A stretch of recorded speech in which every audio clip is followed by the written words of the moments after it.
Peru की रहने वाली जुलियाना कापके, जिनको आज भी उनके द्वारा दिए गए बायोलॉजी की ज्ञान की वजह से दुनिया में जाना जाता है, लेकिन असल में जुलियाना अपने इस काम के लिए मशहूर नहीं हुई, बल्कि जब वो सिर्फ 17 साल की थी तब उनके साथ एक हादसा हुआ और इसी हादसे ने उनकी छवि को दुनिया के सामने रखा।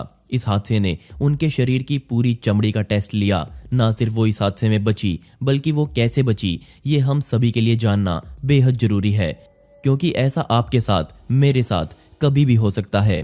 सिर्फ 17 साल की ये लड़की उस समय एक जहाज के साथ हुए हादसे में बचने वाली एकमात्र इंसान थी। ना सिर्फ उन्होंने प्लेन की मार को सहा, बल्कि 11 दिन अकेले जंगल में बिताए। लेकिन उन्होंने ये सब कैसे किया, उनकी पूरी कहानी जानने के लिए हमें शुरू से शुरुआत करनी पड़ेगी। पेरू में जुलियाना का जन्म हुआ, लेकिन वो एक जर्मनी नागरिकता की बच्ची थी। उसके माता पिता जूलॉजी में वैज्ञानिक थे और उस समय वो साउथ अमेरिका में रिसर्च कर रहे थे। कमाल की बात यह थी कि माता पिता दोनों के वैज्ञानिक होने के बाद भी वो एक दूसरे से काफी अलग थे। ज्यादातर बातों पर उनकी सहमति नहीं बन पाती थी।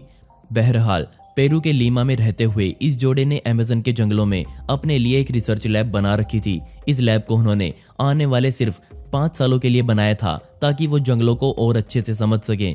लेकिन जल्दी ही इस परिवार ने इस जंगल को अपना घर बना लिया। यहाँ जो सामान पड़ा था वो यहाँ रहने वाले लोकल लोग छोड़कर गए थे। कच्चे पक्के घर में रहते हुए पूरा परिवार खुश था।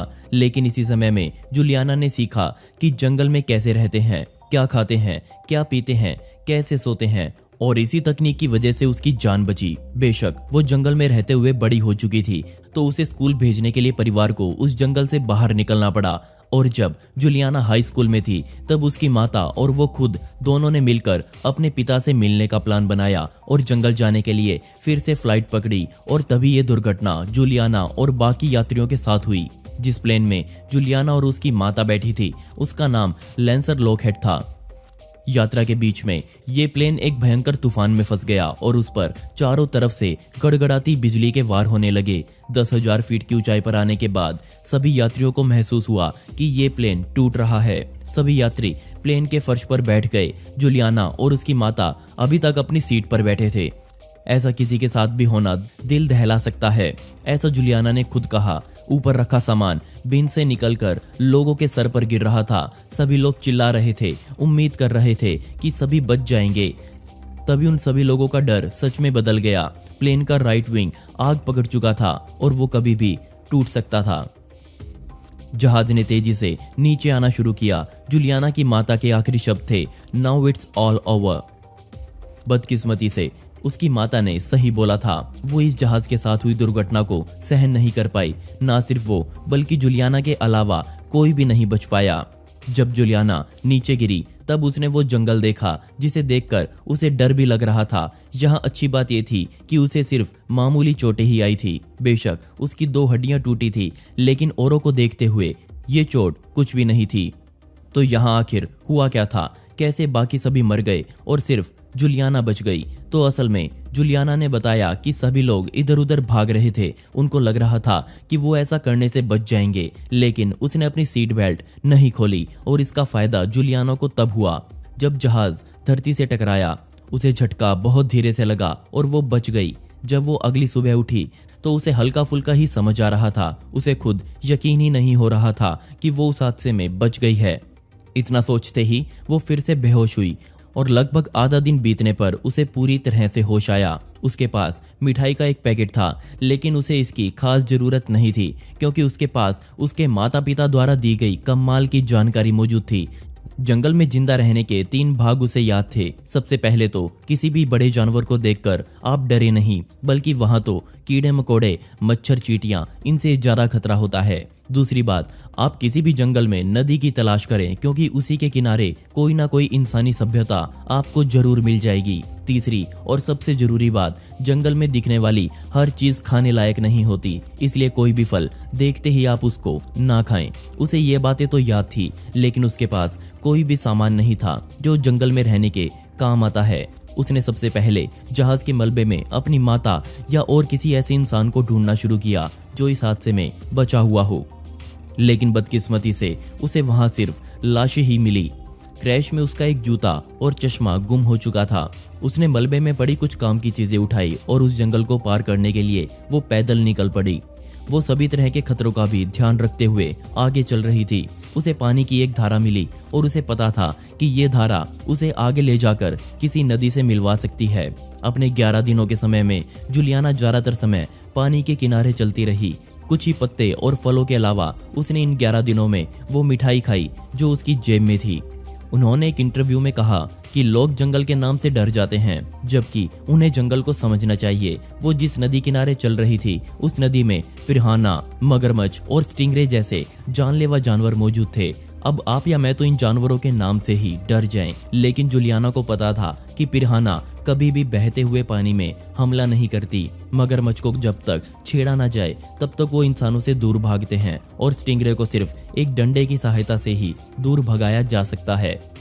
बेशक उसे पता था कि वो हमेशा के लिए इस जंगल में जिंदा नहीं रह सकती। उसे मदद की सख्त जरूरत थी। उसने अपने सर के ऊपर से बहुत सारे जहाज़ों को जाते आते देखा, लेकिन कोई भी उसे वहां नहीं देख पाया क्योंकि पेड़ बहुत ज्यादा घने थे। कोई तरीका नहीं था जिससे वो खुद की मौजूदगी को वहां दर्ज करवा सके। उसे जंगल से बाहर निकलकर खुली जमीन पर आना था ताकि बचावकर्ता टीम उसे देख सके। पेरू के इतिहास में हुए हादसों में आज तक यही सबसे बड़ा हादसा था जिसके लिए सबसे बड़े पैमाने पर बचावकर्ता अभियान चलाया गया। लेकिन पेड़ों की घनी मात्रा की वजह से बचावकर्ता टीम को भी यहाँ कुछ दिखाई नहीं दे रहा था। अब जूलियाना के सामने एक और बड़ी मुसीबत आ चुकी थी। एक समय पर उसे एक रात कुछ अजीब तरह के कीड़ों ने काट लिया और उसने अपने शरीर को वहां से खुरच लिया, जिसके बाद से अब वहां घाव बन चुका था।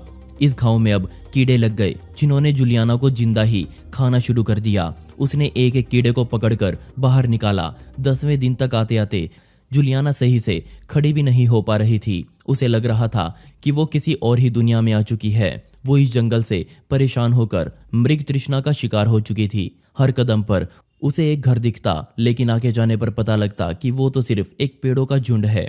लेकिन उसने हिम्मत नहीं हारी और वो खुद को आगे बढ़ाती रही।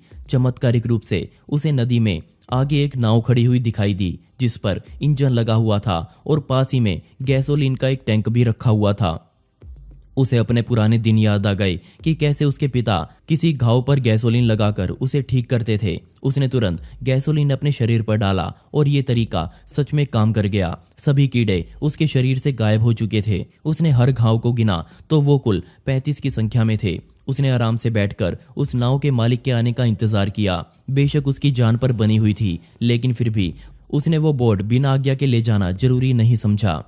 पूरी रात वो इस इंतजार में रही कि वहां जरूर कोई ना कोई आएगा, लेकिन रात में तो नहीं, पर सुबह सुबह कारीगरों का एक समूह वहां आया। उन्होंने जूलियाना की दशा देखी। जूलियाना को स्पेनिश का ज्ञान था और वो लोग भी स्पेनिश बोल रहे थे। जूलियाना ने अपनी पूरी हालत बताई। उन लोगों ने उसे आम दवाइयों के साथ साथ खाना दिया और उसे अपने साथ ले चले।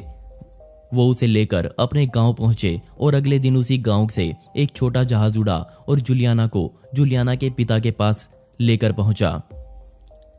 उसके पिता तो मान चुके थे कि उन्होंने अपनी पत्नी और बेटी को ही इस हादसे में खो दिया है। उसी दिन वो अपने पिता के पास पहुंची और पहली नजर में देखते ही उसके पिता को विश्वास नहीं हुआ और उनसे बोला भी नहीं जा रहा था। उसकी माता की लाश कुछ ही दिनों बाद वहां से निकाली गई और ये पता चला कि वो भी इस क्रैश में बच तो गई थी, लेकिन वो बुरी तरह से घायल थी और वहीं पड़े पड़े कुछ दिनों बाद मर गई।